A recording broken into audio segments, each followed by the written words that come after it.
Not everything that feels like love is healthy for you. And not everyone who claims they care about you deserves unlimited access to your life. Let's talk about it. Yes, you're going to talk about it. This is Authentically Her After 40, where we stop just surviving and we start living regulated. We find a way to just be regulated in our life. What if I told you that the unconditional love you've been taught to give so freely isn't really love at all? Would you be surprised? For so many of us, it's a demand for unlimited access. A huge number of women are raised to believe that loving someone means giving them everything. Basically, you just give them everything you have: your time, your energy, your money, your support. No questions. No questions asked. But the second you set one simple boundary, the moment you finally say no, you're met with a wall of guilt. And we've been talking about that on this channel. And what that guilt does is it reveals a harsh, painful truth. Their love was never unconditional. It was a transaction. It was a demand for your compliance. Unconditional love does not mean unlimited access. It just doesn't. And somewhere along the way, we as a culture got those two things dangerously confused. Imagine that friend who calls you late every night to unload their drama, completely ignoring that you have to be up for work in the morning, right? You might have to be up in 5 hours. You've told them you need your sleep, but they just brush it off, saying your unconditional love means you should always pick up the phone. You should always be available. You should always be there. But see, that's not love. That's an expectation that you will sacrifice your own well-being for their comfort, with nothing, by the way, in return. So they just get to call you, they get to wake you up, they get to disrupt your sleep, but you don't get anything in return for it, even though you've told them you need your sleep. Now let's get real about this. When you finally work up the courage to set a boundary with someone you care about, does their response to you sound something like this? I thought your love was unconditional. So you're just cutting me off now? You've changed. This isn't who you used to be. So you might hear all these things.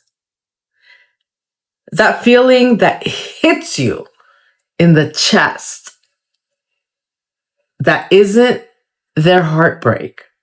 It's really not. That is their entitlement, screaming because it just lost access.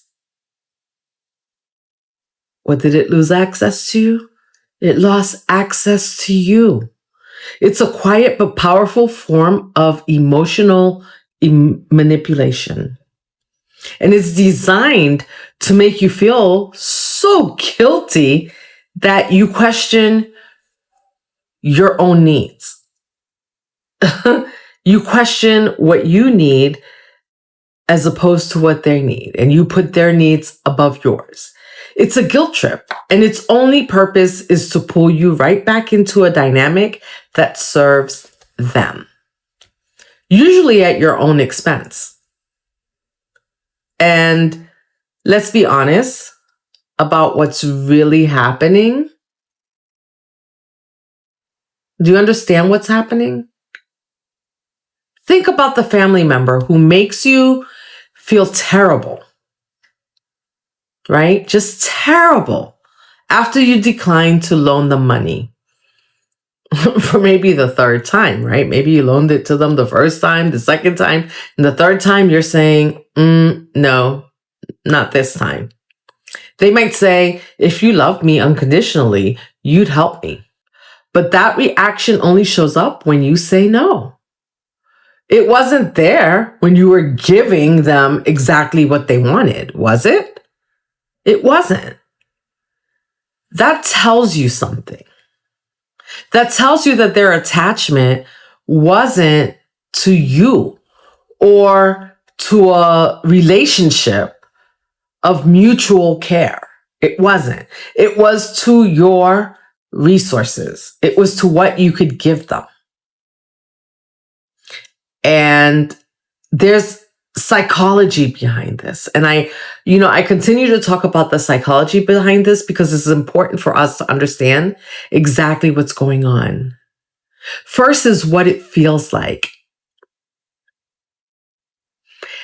And so I want to acknowledge what this feels like in your body. It feels like a rock of guilt sitting in your stomach. It sounds like their disappointment, an echo that plays in your head, right? Like it's like something playing over in your head for days. And it's always framed to make you look like the one who's being cold, distant, or even selfish. I want you to notice the most important part of this entire dynamic is the conflict, the drama, and the emotional fallout. It only happens when their access to you is threatened or revoked. When you revoke access, this is when all the drama starts. This is when all the guilt tripping starts. You can still love them with your whole heart. But the moment you protect your energy, your finances, your time, the entire relationship is thrown into crisis, especially if they're used to having access. That is the tell. Psychologists sometimes call this entitlement blurring boundaries. So this is where someone intentionally makes your healthy limits feel like a personal rejection. Yeah, they make you feel like your healthy limits are a personal rejection of them, like you're rejecting them. Healthy unconditional love can exist with boundaries. That's a fact. And in fact, it needs those healthy boundaries to survive. Research shows that while giving love is good for us, without mutual respect and boundaries, it just leads to burnout and resentment. So respect is a much needed part of every relationship, whether it's a parent with a child, a parent towards a child towards a parent. We need respect. For example, your partner gets moody, right? And withdrawn for days just because you ask for one evening to yourself, let's say, right? They might say, real love means wanting to be together all the time, right? So that's a way to guilt trip you. That statement is not about love. It's about their discomfort with your independence.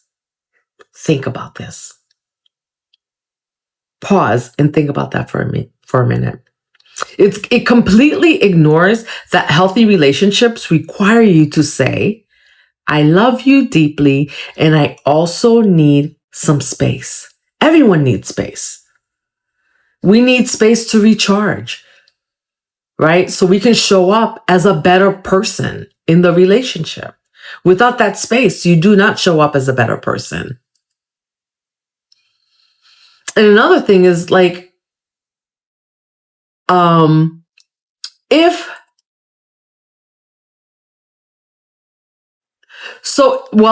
let me say it this way. If that's not love, right? What is love? Unconditional love is an internal state.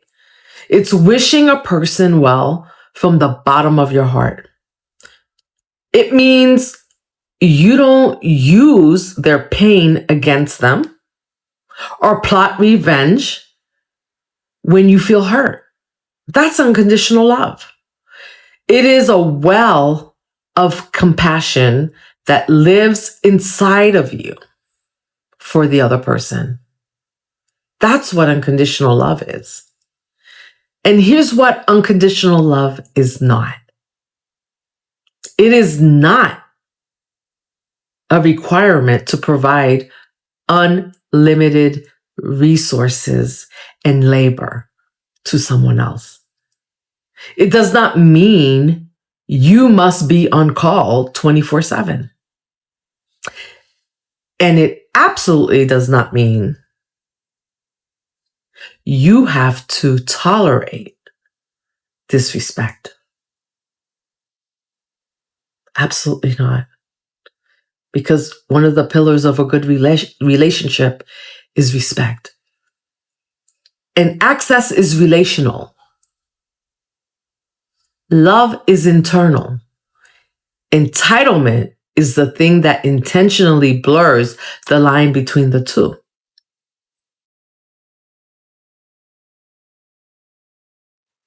As therapist David Saul explains, healthy love thrives with boundaries. You need boundaries and you need respect. You can say, I love you no matter what, but I cannot and will not enable your destructive habits. I will not give you money to continue those destructive habits. Especially when you're not seeking help. This is just an example that I'm giving you here.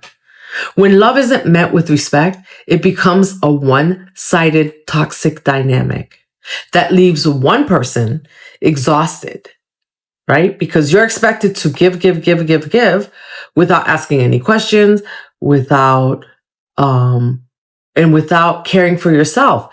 Even psychologist Carl Rogers' famous concept of unconditional positive regard was part of a therapeutic relationship that requires reciprocity.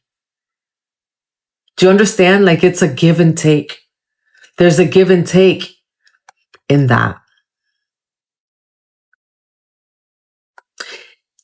There has to be a mutual understanding for this unconditional love to work. Think about loving an ex-partner from a distance, right? You can genuinely wish them peace and happiness, but that doesn't mean you have to be available for daily texts or late night calls, right? They're your ex. You can wish them well. X is an X for a reason, and you can wish them well. You're not available for their drama. If they demand that access as proof you still care, they aren't looking for connection. That's not a connection. They're looking for control. There's somewhere in that dynamic where the person is looking to control what you are doing, how you're behaving. You have every right to reposition them to low or even no contact to protect your own peace. You do. right? Because if someone's an ex, they don't get the same access they used to when they weren't, right? And this is again an example. And there's a huge cost to getting this wrong. When you constantly confuse someone's demands for access with the spirit of love, you start betraying yourself in small, quiet ways. Yeah, you do. You start over explaining why you need a night to yourself, right? Like all of a sudden, like you have to let them know. You have to over explain because that's your guilt. You catch yourself apologizing for having boundaries as if your needs are an inconvenience to them.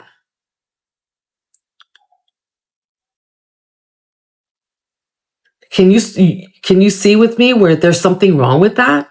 You begin to shrink, making yourself smaller and more agreeable just to keep a connection that is fundamentally broken because there's no reciprocity and there's no respect and there are no boundaries. And after 40, after decades of being conditioned to do this, that shrinking doesn't feel like compromise anymore. No, it doesn't. It curdles into a deep, heavy resentment. And many women feel this, right? Because I'm talking to you ladies out there. Many women feel this. Like you're tired. You're like, why am I still doing this? Your nervous system always knows when something is wrong. Always. Even when you try to pretend anyway that it's not. It sends you signals, anxiety, exhaustion, that feeling of dread before you even answer the phone. Those are all signs that you've been abandoning yourself, but you're conditioning that voice telling you to be a good daughter, partner, or a friend tells you to ignore those signals. That's exactly how survival patterns like people pleasing stay running in the background long after they've stopped serving you because you're not getting anything out of it. You're exhausted. You're tired. This chronic stress from constantly having your boundaries crossed is a direct path to emotional burnout. Maybe you have a sister, right? Who uses you as her personal, what should I say? Like her personal crisis hotline. For years, you've dropped everything to help her. Canceling your plans and sacrificing, right? Sacrificing your own peace. Over time, you start to resent it, right? But you do it because you're the good girl. You're the good one, right? You feel selfish for wanting to go to your own therapy session instead of taking her emergency call. So you're emptying your cup without filling it up in hopes that you're going to fill her cup up. The real cost here isn't just your time. It's the slow erosion of your self-worth. Because the more you don't take care of yourself, the less worthy you feel of being able to take care of yourself. And the more guilty you feel when you do start to take care of yourself. So if you've ever been told that your boundary was unloving or selfish, I want you to comment with the word regulated below. Drop the word regulated. Because choosing who gets access to your time and energy isn't cruel. It's mature. It's very mature. because you need to fill your own cup first. And I also want to invite you to share one boundary you set that was hard at first, but ultimately set you free. That's the thing. The hard things are the things that set us free. Your story might just be the permission slip someone else in the comments needs to see today. Because when we see that we're not alone in the way that we feel, we start to realize that it's okay to do things differently. So here's the mature regulated shift. It's simple, but it's not easy. Nothing worth having is ever easy. You can look someone right in the eye with compassion and firmness and say, I love you, and this is my boundary. Right? You can love someone and still have a boundary. And that's a complete sentence. I love you, and here is my boundary. It doesn't require a defense, a debate, or any emotional gymnastics on your part to set your boundary. Your boundary is not a negotiation. I don't know how many times I will say this on this channel. It's not a negotiation. Here's a 3-step model drawn from experts to put this into practice.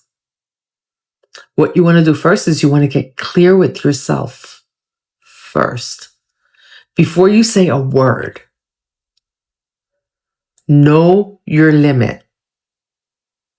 What is it exactly? No unsolicited career advice. Maybe that's it, right? You don't want someone to give you like unsolicited career advice. I don't lend money. Maybe that's it. I don't take calls after 9 p.m. Name the boundary, just one today, and commit to it, because you should only set boundaries you are prepared to enforce. Because that's the thing with a boundary, telling someone you have a boundary does nothing if you don't enforce it. You need to communicate it clearly and calmly, right? Use I statements. This isn't about blaming them. It's about stating your own needs. Maybe for the first time, some of you will be doing this. For example, I feel overwhelmed when your calls go late. So from now on, I'm going to be ending them at 9 p.m. It's firm, it's respectful, and it's about you. Next, the hard part, enforce it. And you got to enforce it consistently. This is the hardest part of this. I'm telling you, when your boundary is tested, and let me tell you, it will be. You have to hold the line, no matter what they say, no matter if they scream, yell, kick. If they keep talking past 9, you say, like I mentioned, I need to wrap this up. We can talk more tomorrow. Then guess what you do? You hang up. If they keep pushing, the consequence might be less contact altogether.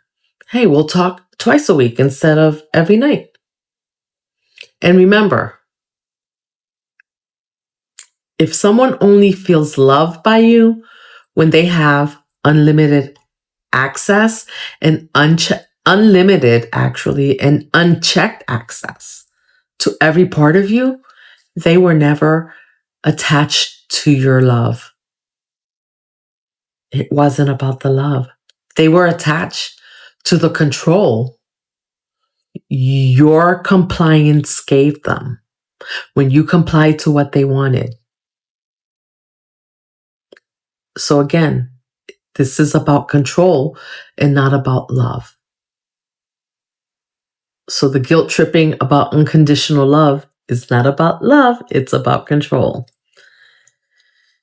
You already said what needed to be said when you set the boundary. Now your only job is to watch their behavior, not get lost in their words, because there'll be plenty. They'll tell you you're mean. They'll tell you, this is not what we do. What's wrong with you? What you want to watch for is, do they respect your limit, even if they don't like it? Or do they keep pushing, manipulating, and trying to guilt you? Healthy love respects limits. And guess what happens when people feel entitled? They fight your limits. And when you stand firm in your truth, you'll finally start to build a life where the people closest to you are the ones who cherish your well-being as much as you do. Because they'll learn. The ones that are closest to you will eventually realize that they have to respect your boundaries.